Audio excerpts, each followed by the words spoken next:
Fashion show করতেছে দেখ।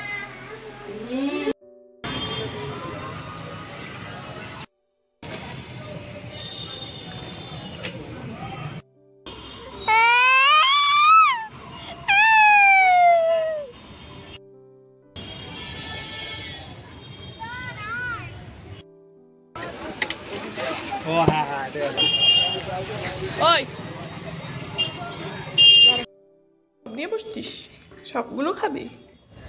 Good morning friends, কেমন আছো তোমরা সবাই? আশা করছি তোমরা সবাই খুব ভালো আছো, সুস্থ আছো, আর আমরাও বেশ ভালোই আছি। তো এখন দেখো সকাল বাজে প্রায় 10টার মতন, আর বোন দেখো রেডি হয়ে গেছে স্কুলে যাওয়ার জন্য, আর আমি ওইদিকে রেডি। এখন একটু যাব মন্দিরে পুজো দিতে। তো অনেক দিন থেকেই মন্দিরে যাওয়ার ইচ্ছে ছিল পুজো দেওয়ার জন্য, কিন্তু হয়ে উঠছিল না। আজকে যেহেতু হাতে সময়ও আছে, আর অনেক দিন থেকেই ভাবছিলাম যে বাড়ি গেলে পুজো দিয়ে নেব। চলো চলো চলো।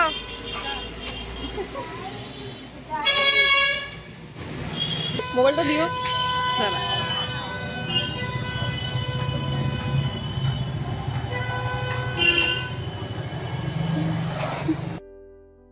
এই যে আমরা টোটো করে বেরিয়ে পড়েছিলাম, আর মন্দিরের সামনেও চলে আসলাম। আর আমি আর আমার দিদি, মানে পিসির মেয়ে, দুজনেই আসলাম, আর সোনা বাবাকেও নিয়ে আসছি সাথে করে। আর আজকে তো সকাল থেকে উপোস, পুজো দিয়ে তারপরে বাড়িতে গিয়েই খাবো। আর এদিকে দেখো মন্দিরে পুজো দেওয়ার জন্য প্রসাদও নিয়ে নিচ্ছি, আর সোনা বাবা ওদিকে জুতো খুলছে। এই দোকানটার থেকে প্রসাদ নিয়ে নিলাম, আর সাথে ফুলও দিয়ে দিয়েছে।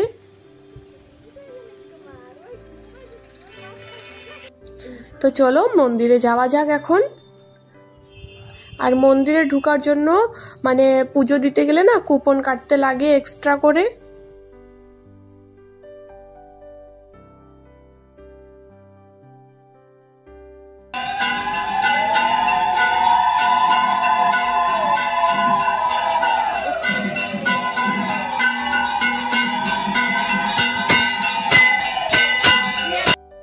আর আজকে মন্দিরে এত ভিড় ছিল, আর এই যে দেখো, আর রোদ্দুর পরিমাণটা তো মানে আজকে এক্সট্রা মানে বেড়ে গেছিল। এত রোদ উঠছিল, পাকা এত গরম ছিল, পাড়ায় দেওয়া যাচ্ছিল না। তারপরে একটু দেখো সোনা বাবা পাকার মধ্যে নেমেছিল, তারপরে না কান্না শুরু করছে। হাত ধরো।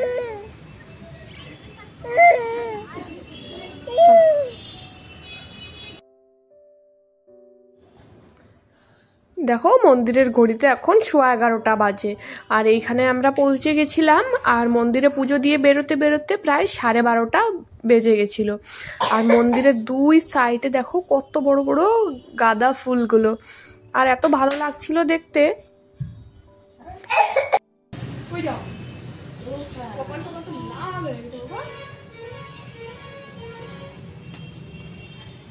গুড ইভিনিং বন্ধুরা, দেখা হচ্ছে এখন তোমাদের সাথে আবার বিকেলবেলা।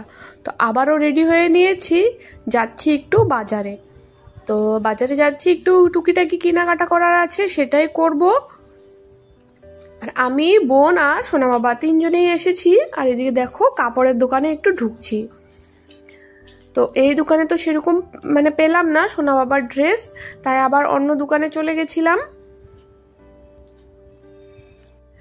কারণ সামনেই তো পহেলা বৈশাখ, কয়েকদিন আছে, আবার বাড়িতে চলে যাব, তাই মা টাকা দিয়েছিল সোনা বাবার জন্য, তারপরে আমার জন্য, মানে সবার জন্য একটু কেনাকাটা করার জন্য, তাই একটু বাজারে চলে আসলাম।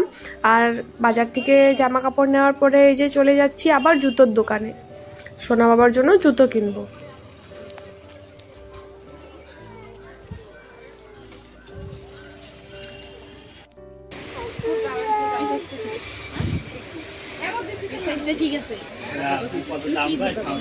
কিন্তু এগুলো তো উঠায় ফালা দিবে, তার মধ্যে পয়লা দেওয়া ধরে বেশি উঁচা সাইজ। আরে এটা তো স্লিপার না। সমস্ত বাজারের কাজ কমপ্লিট করে এই যে বাড়িতে চলে আসছি। আর দেখো এখন সোনা বাবার জন্য ওর মাসিমণি বানাচ্ছে সুজি। আর এদিকে আমাদের জন্য চাও করা হয়ে গেছে, মা চা করে নিয়েছিল, আর সাথে আছে মুড়ি। আর বাজার থেকে আসার সময় আনছিলাম সিঙ্গারা। মানে দেখো কত ছোট ছোট সিঙ্গারাগুলো, এই সিঙ্গারাগুলো খেতে এত ভালো লাগে, মানে একদমই ছোট ছোট, মানে মিষ্টির দোকানের সিঙ্গারা খেতে একদম ভালো লাগে না, কিন্তু এই সিঙ্গারার টেস্টটা এত সুন্দর, মানে খুবই ভালো লাগে।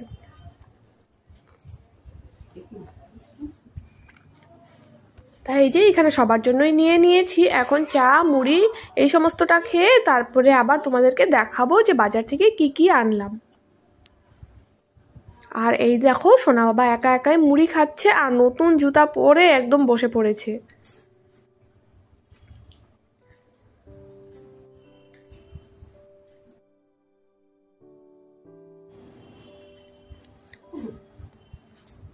তো ওইদিকে আমি তো নিয়ে নিয়েছি চা,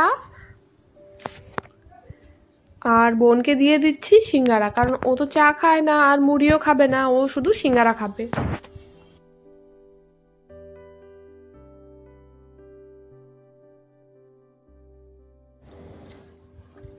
আর এই যে বোন তো আগে সিঙ্গারার আলুও খেত না, কিন্তু এখন দেখো আলুটাও ছাড়ে না। ওই আলুটা আগে আমি খেতাম, কিন্তু এখন সবটাই খেয়ে নেয়। বন্ধুরা এখন তো মার্কেট থেকে আসলাম, আসার পরে চা খাওয়া হয়ে গেছে, তারপর দেখো এখন নিয়ে বসে পড়েছি মার্কেট থেকে কি কি আনলাম। তো চলো তোমাদের সাথে শেয়ার করি কি কি আনলাম। ড্রেসও চেঞ্জ করে নিই। তো সব থেকে প্রথমে দেখো এই একটা কুর্তি, এটা আমার বোনের মরণের কুর্তি, যেটা ক্যামেরা ঘুরে আসছে, এখন ঘুরে আসছে এখন পুরোটা দেখা।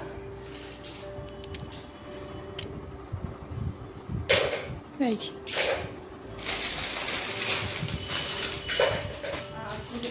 যে একটা আমার সোনা বাবার ড্রেস,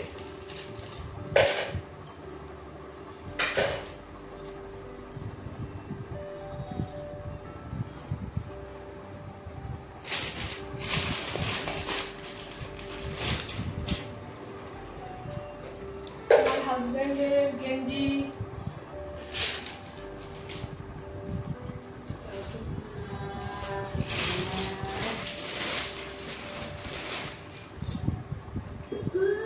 আর এই একটা পায়জামা নিয়েছি। আমি ফার্স্ট কিনলাম, এখন দেখি কুর্তির সাথে বাড়িতে পরার জন্য। আমি যে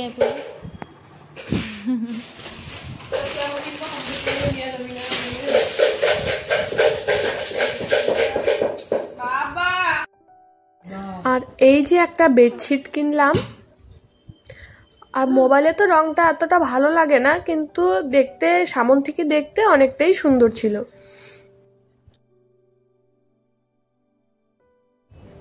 এই যে সোনা বাবার জন্য একটা কিটো নিয়েছি আর এক জোড়া স্লিপার নিয়েছি, কারণ এখন গরমের মধ্যে তো এই কিটো সবসময় পরে থাকতে পারবে না, ঘরের মধ্যে মানে একটু বাইরে বের হয় তখন একটু স্লিপারের দরকার হয়, তাই এক জোড়া স্লিপারও নিয়ে নিয়েছি। তো সমস্ত জিনিসপত্র কেমন লাগলো অবশ্যই জানিও, আর আমার ব্লগটা কেমন লাগলো। দেখা হচ্ছে তোমাদের সাথে নেক্সট একটা ব্লগে, ততক্ষণের জন্য সবাইকে টাটা, সবাই ভালো থেকো, সুস্থ থেকো।